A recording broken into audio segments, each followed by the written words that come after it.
The bar went silent when Sera Kal'vex entered. That was normal, expected, useful, even. 15 years of building a reputation meant she could walk into any establishment in the sector and watch everyone's survival instincts kick in simultaneously. Conversation stopped mid-sentence. Hands drifted toward weapons, then stopped when people remembered that showing aggression toward her was a good way to die quickly.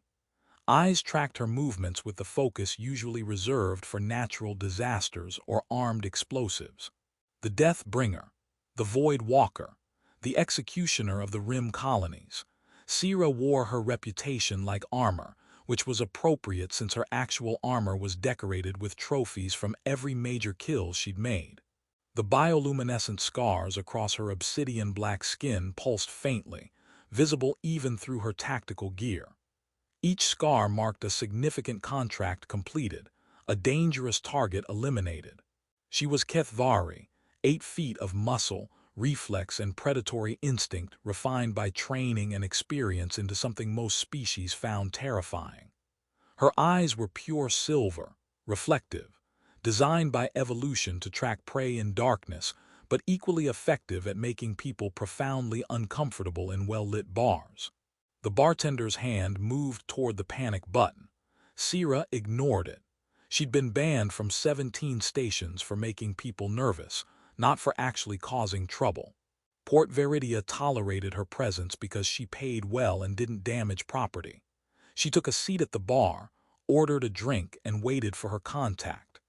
The usual pattern unfolded, patrons migrating to the far side of the room, conversations resuming in hushed tones, security monitoring her position. That's when she noticed the anomaly. A human male, 3 seats down, who hadn't moved when she entered, who hadn't tensed up or reached for a weapon or shifted his chair away, who was just sitting there calmly drinking something while reading a datapad. He'd glanced up when she walked in, a brief, assessing look, then returned to his reading like she was just another patron. Sera studied him covertly. Mid-30s by human age markers. Average height for his species, maybe 5'10". Dark hair going gray at the temples. Civilian clothing with no visible weapons. Unremarkable in every way except for his complete lack of fear response. She'd encountered people who performed fearlessness before. Usually they were trying to prove something, and the fear bled through in micro-expressions and body language. This human showed none of that. He was just reading, genuinely unbothered. Sera found this more unsettling than if he'd pulled a weapon. Her contact arrived, a nervous Thishan who couldn't maintain eye contact. The meeting was brief.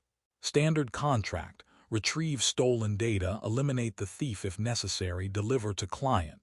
Good pay, professional work. She accepted. The contact fled as quickly as protocol allowed. Sera finished her drink and stood to leave. But she found herself pausing, looking at the human who still hadn't reacted to her presence beyond that initial glance. Against her better judgment, against 15 years of professional discipline, she walked over and sat in the chair next to him. He looked up from his datapad, met her eyes without flinching, and said in a perfectly calm voice, "Can I help you?" Like he was talking to anyone, like she was just another patron asking for directions or making small talk.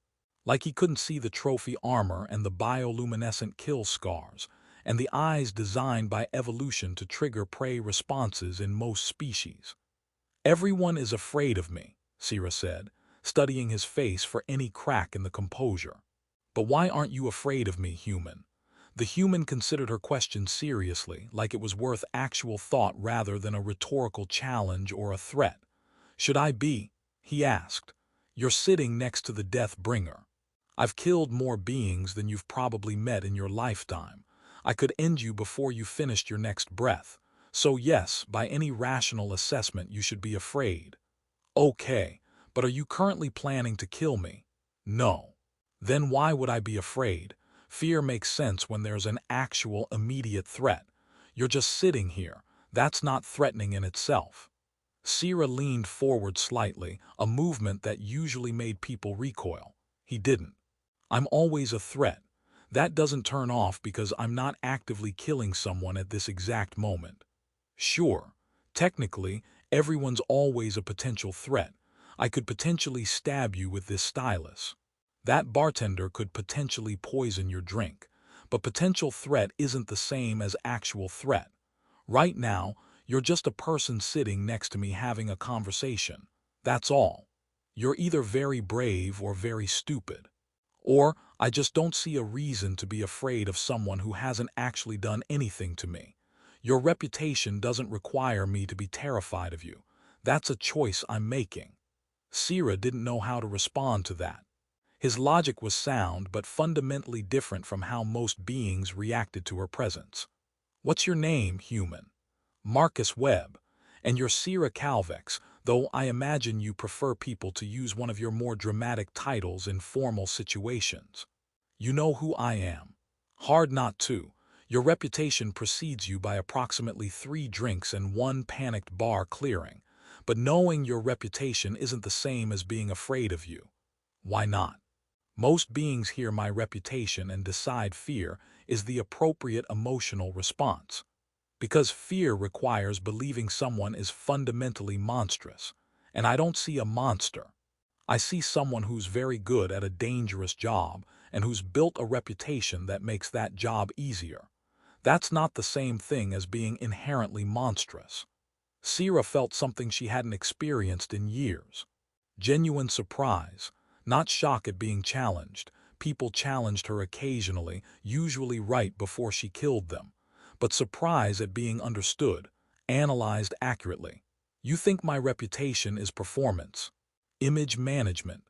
Partly, yeah, don't get me wrong. I'm sure you're exactly as dangerous as advertised, probably more so. But the dramatic entrance, the trophy armor, the cultivation of absolute terror, that's deliberate. You've built the legend of the Deathbringer because it's professionally useful, but legends aren't the same as the people underneath them. Marcus took a drink, completely relaxed. You want people to be afraid because fear is a tool that makes your work easier. But I don't think you want everyone to be afraid all the time.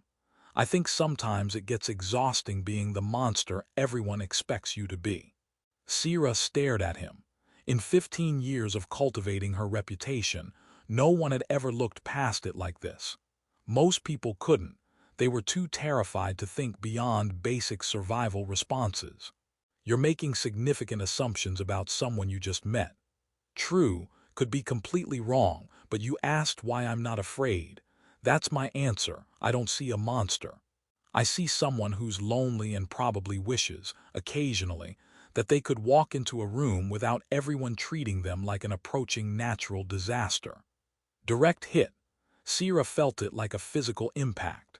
She could kill him for that accuracy, should kill him by reputation standards, but instead she laughed, a harsh, surprised sound that made other patrons flinch. You're either the bravest human I've met or you have a death wish. Neither. I'm just observant and apparently have poor self-preservation instincts when it comes to stating uncomfortable truths. Marcus looked at her seriously. You asked a question. I answered honestly. If that's a killing offense, then I guess I picked a bad day to be truthful. It should be. By reputation, I should kill anyone who sees past the legend to what's underneath. That maintains the mystique. But you won't, because I'm right. You're tired of being the monster everyone expects. You're tired of fear being the only reaction you get. You're tired of being lonely. And someone finally acknowledging that out loud is, what? Refreshing, terrifying, both. Both. Definitely both. Sera didn't admit this out loud. You're making many assumptions about my emotional state based on very limited interaction. Yeah, like I said, could be completely wrong. But you're still sitting here talking to me instead of leaving or killing me. That suggests I hit somewhere close to the truth. Or I'm deciding how creative to be when I eventually kill you. Possible, but I don't think so. I think you're having a conversation with someone who isn't afraid of you, and that's novel enough to be interesting. Sera realized he was right. When was the last time she'd had an actual conversation, not an interrogation? Not a negotiation over contract terms, not threats and posturing, Just talking with someone who saw her as a person rather than as a walking nightmare. What do you do, Marcus Webb? Why are you in a mercenary bar on Port Veridia if you're not looking for dangerous work or trying to get yourself killed? I'm an anthropologist. I study cultural interactions between species in frontier spaces.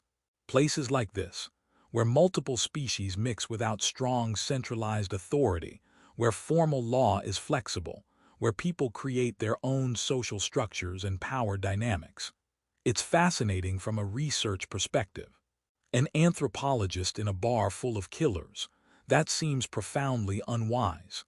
Maybe, but the best way to understand how cultures actually work is to observe them in practice, not just read academic papers about them.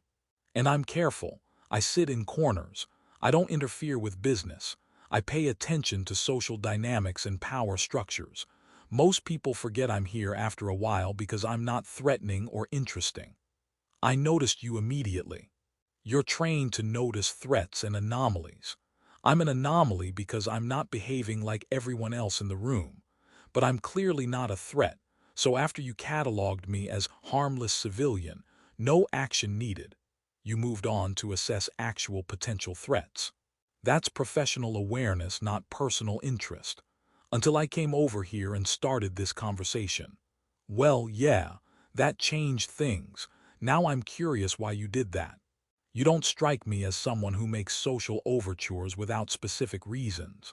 Sera considered whether to answer honestly. Marcus had been honest with her. She could reciprocate. Because you didn't react like everyone else.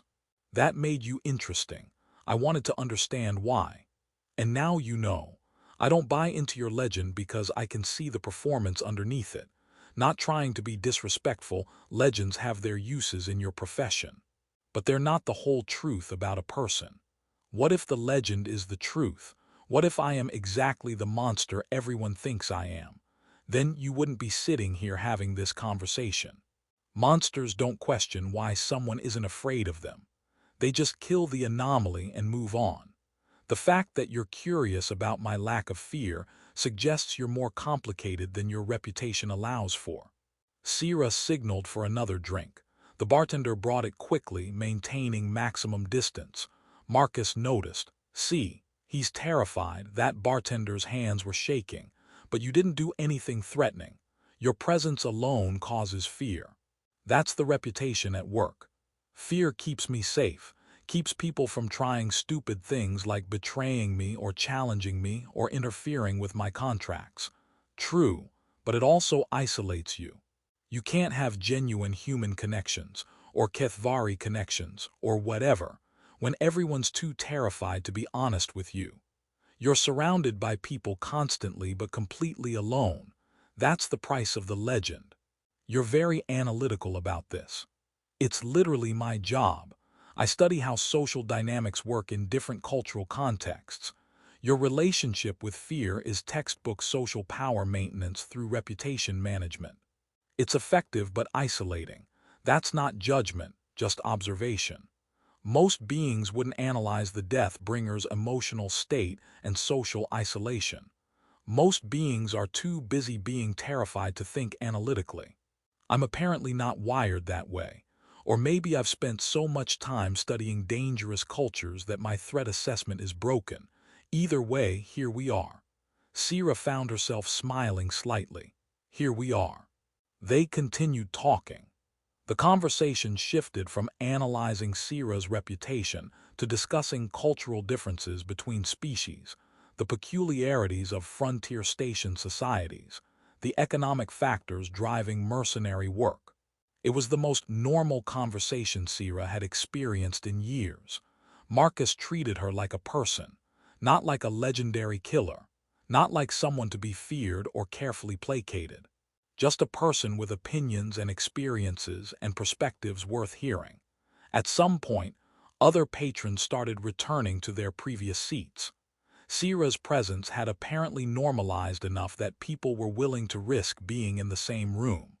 They stayed at the far end of the bar, but they were there. Marcus noticed. See, you've been sitting here for over an hour having a normal conversation. The fear is fading. They're remembering you're not actively dangerous when you're just sitting and talking like a regular person. Give them time. The fear will come back the moment I do something that reminds them who I am. Maybe. But for right now, you're just another patron having a drink. That has to feel different than being the dreaded death bringer everyone flees from. It did feel different, strange, almost uncomfortable because it was so unfamiliar, but also nice. I have work tomorrow, Sera said eventually. Contract I accepted earlier. Probably will involve killing someone. Okay, that's your profession. I study cultures that include significant amounts of violence and lethal conflict resolution. I'm not going to judge you for doing your job within that context. Most beings would say killing for money is morally wrong.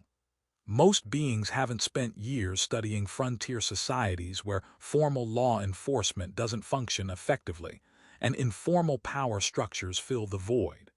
In this context, mercenary work serves legitimate social functions: dispute resolution, enforcement of agreements, protection services. It's not what I choose to do, but I understand why it exists and why people do it professionally.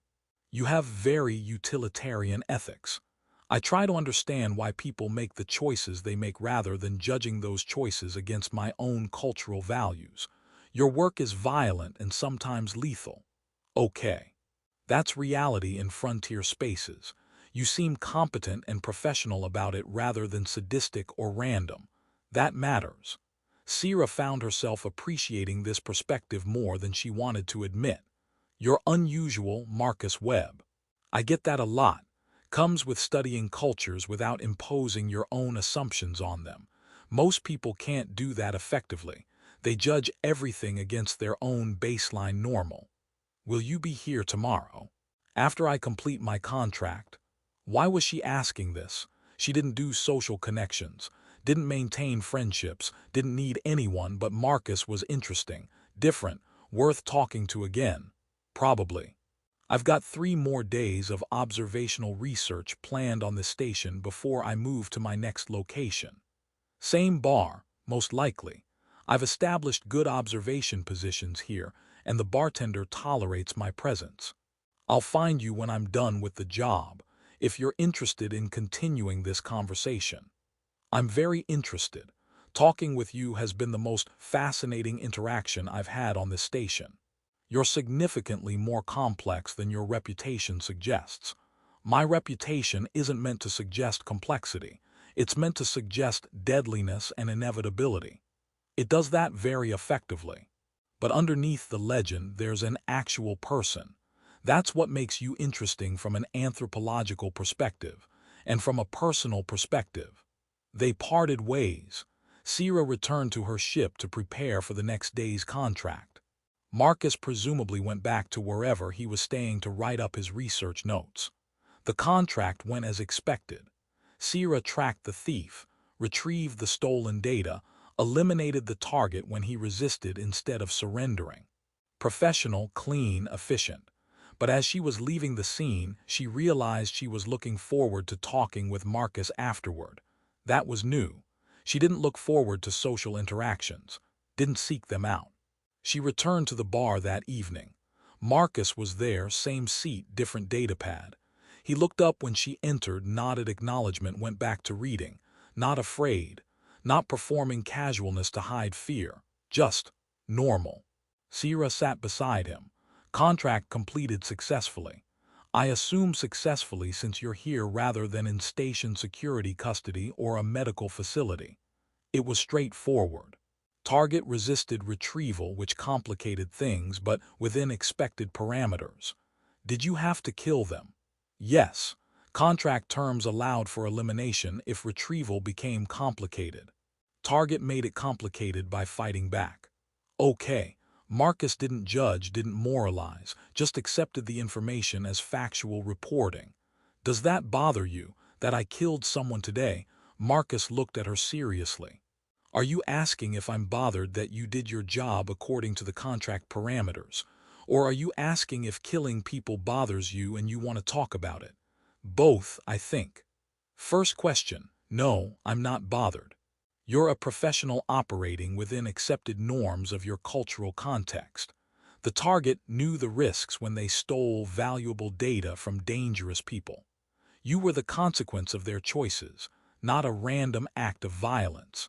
Second question, does it bother you? Sera considered this. Not the way you probably mean. I don't enjoy killing, but I also don't feel guilt about it when it's part of legitimate contract parameters. Target made choices that led to this outcome. I executed the contract professionally. That's a very compartmentalized perspective, psychologically useful for someone in your profession, creating emotional distance through framing actions as consequences rather than personal choices. You think it's cold. I think it's adaptive. You've learned to process difficult work in ways that let you continue functioning effectively. That's not cold. That's professional competence in a challenging field. You analyze everyone like this. Occupational hazard. Sorry if it's intrusive. Tell me if you want me to stop the psychological analysis. I don't want you to stop. It's interesting. Being analyzed by someone who isn't judging the analysis. They talked for another hour. Marcus shared observations about station social dynamics. Sera found herself sharing details about contracts, about her background, about things she never discussed with anyone. Then another mercenary entered the bar. Vex Karn, a rival who tried to undermine Sera's reputation several times. He saw her sitting with Marcus in casual conversation and approached with clear confrontational intent. The Deathbringer having drinks with a human. Vex's tone was mocking. Didn't think you did the social thing, Sera. Sera's instinct was to respond with threat displays that would make him back down, but Marcus spoke first. She's having a drink, like people do. Is that particularly surprising? Vex looked at Marcus like he just noticed him. Who the hell are you? Marcus Webb, anthropologist. And you're Vex Karn. I recognize you from local reputation. You work primarily in the outer rim sectors, specialize in extractions and targeted eliminations. Competent track record, though you failed to complete 3 contracts in the past 2 years. That's a higher failure rate than sector average for established professionals. Vex's expression shifted to anger. You keeping files on people. I keep notes on cultural patterns and prominent figures in the communities I study. You're prominent enough to be relevant to understanding local power dynamics and professional hierarchies. No insult intended, just data collection for research purposes. Sera watched this with fascination. Marcus had just delivered what was essentially an insult, noting Vex's contract failures, but framed it so neutrally that Vex couldn't quite figure out how to respond effectively. Vex turned his attention back to Sera. You've gone soft. Spending time with academics, talking instead of maintaining reputation through fear. People are noticing. People can notice whatever they want. Doesn't affect my professional competence or my contract completion rate, which remains at 100%. For now, but reputation is fragile. You start acting normal, people stop fearing you. Stop fearing you and you lose your edge. Marcus interjected again. That's an interesting hypothesis. You're suggesting her professional effectiveness is primarily psychological rather than skill-based. That fear is her main operational asset rather than actual combat capability and tactical competence. I think that significantly underestimates her abilities. I think you should shut up, human. That's certainly your prerogative, but dismissing her actual skills in favor of focusing solely on reputation management seems like a strategic error on your part. If you're attempting to undermine her professional standing, highlighting that her contract completion rate exceeds yours by 17 percentage points might be more effective than suggesting she's gone soft, because she's capable of having normal conversations. Sera realized what Marcus was doing.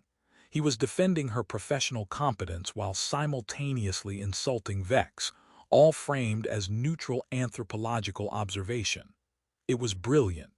Vex was clearly getting angry but couldn't articulate why effectively because Marcus wasn't being overtly hostile, just factual in ways that happen to be insulting.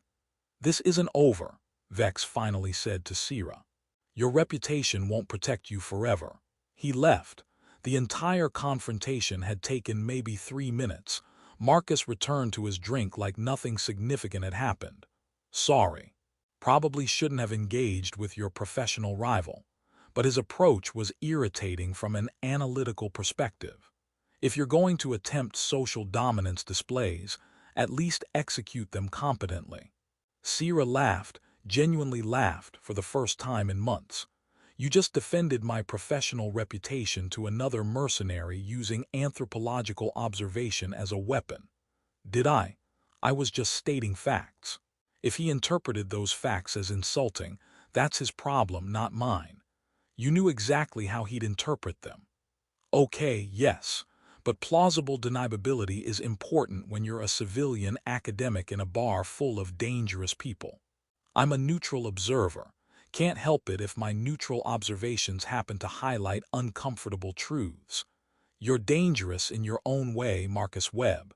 Different kind of dangerous than you. But yeah, words can be weapons if you know how to use them precisely. Sera smiled and realized that for the first time in 15 years, she had something resembling a friend. Over the following weeks, a pattern developed. Sera completed contracts, returned to Port Veridia, found Marcus in his usual observation position, and they talked.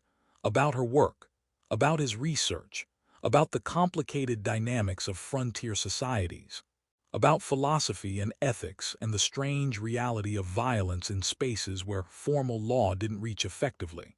Marcus never judged her work. He analyzed it, asked clarifying questions, placed it in cultural context. But he didn't moralize about the violence inherent in her profession. That was more valuable than Sera had realized she needed. And crucially, he remained unafraid.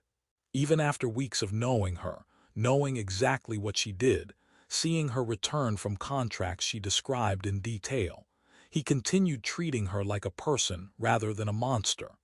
One evening, Marcus asked, "Do you actually want people to be afraid of you, or do you want them to respect you? Because those aren't the same thing, and I'm not sure you've considered the difference. Fear is easier to maintain, more reliable. Respect requires people to actually know you, which creates vulnerability." "True, but fear also isolates. You're the most professionally successful mercenary in this sector, but you're completely alone. Is that sustainable long-term?" "It's been sustainable for 15 years. Sustainable isn't the same as satisfying or healthy. You keep coming back here specifically to talk with me. That suggests you want something beyond just professional success and maintained reputation." Sera didn't answer immediately. She'd been avoiding thinking about this too directly. "I don't know what I want beyond completing contracts successfully and maintaining the reputation that enables those contracts." "Okay, that's fair. But consider, what happens when you're eventually too old to do this work competitively? When reflexes slow down and you can't compete with younger mercenaries entering the field? Your reputation won't protect you then. But genuine relationships might. You're suggesting I should build connections, develop friendships, create some kind of support network. I'm suggesting that being alone works until it doesn't. And it would be better if you had people who cared about you for reasons other than fear when that inevitable time comes. Like you care about me." "Yeah, I do. You're intelligent, thoughtful, capable of deep analysis despite your violent profession. I enjoy our conversations significantly. I'd be genuinely disappointed if you died on some contract and I never got to talk with you again. That's caring."